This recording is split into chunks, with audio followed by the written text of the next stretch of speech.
নতুন করে ঘি ঢালা হচ্ছে, আবারও তেতে উঠেছে ইউক্রেন যুদ্ধ পরিস্থিতি।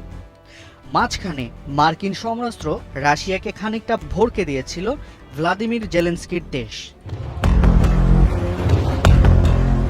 তবে ধারের ধনে বেশিক্ষণ বীরত্ব বজায় রাখতে পারেনি ইউক্রেন। এবার রাশিয়ার পাল্টা আক্রমণের রীতিমতো তুলুধুনা হচ্ছে। এবার ইউক্রেনের জ্বালানি খাত লক্ষ্য করে ভয়ঙ্কর হামলা চালিয়েছে রাশিয়া। কিয়েভে জানিয়েছে ক্ষেপণাস্ত্র এবং ড্রোনের বিশাল বহর দিয়ে তীব্র মাত্রায় হামলা চালায় রাশিয়া। বাধ্য হয়ে পশ্চিমাঞ্চলের 7টি এলাকায় বিদ্যুৎ সরবরাহ সাময়িক বন্ধ রাখে ইউক্রেন।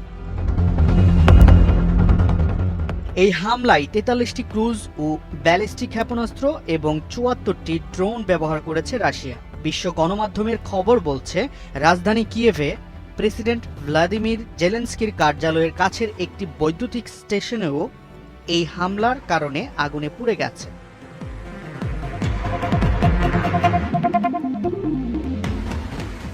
হামলা সম্পর্কে টেলিগ্রাম বার্তায় জেলেনস্কি বলেছেন, ইউক্রেনের জ্বালানি খাত, বিশেষত গ্যাস, অবকাঠামো ও মানুষের স্বাভাবিক জীবনের জন্য প্রয়োজনীয় জ্বালানি স্থাপনাগুলো রাশিয়ার প্রধান লক্ষ্য ছিল। তার দাবি, এদিন রাশিয়া 40টিরও বেশি ক্ষেপণাস্ত্র নিক্ষেপ করেছে, যার মধ্যে অন্তত 30টি ভূপাতিত করা হয়েছে।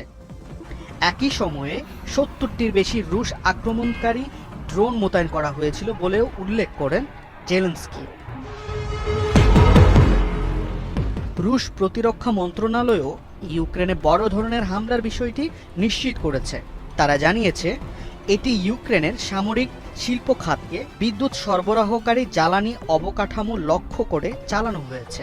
এক বিবৃতিতে মন্ত্রণালয়টি জানিয়েছে, রাশিয়ান ফেডারেশনের সশস্ত্র বাহিনী ইউক্রেনের সামরিক শিল্প কমপ্লেক্স সমর্থনকারী গুরুত্বপূর্ণ গ্যাস ও জ্বালানি অবকাঠামোর বিরুদ্ধে সমন্বিত হামলা চালিয়েছে। হামলার লক্ষ্য অর্জিত হয়েছে এবং সব নির্ধারিত লক্ষ্য সফলভাবে আঘাত করা হয়েছে।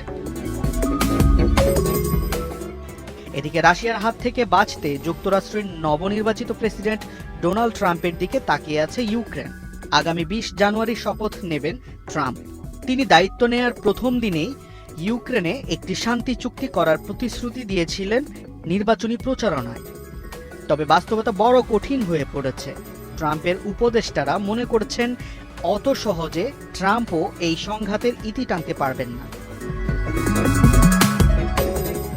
ডোনাল্ড ট্রাম্পের শীর্ষ 2 সহযোগী মনে করছেন, এই সংঘাতের ইতি টানতে কয়েক মাস লাগতে পারে।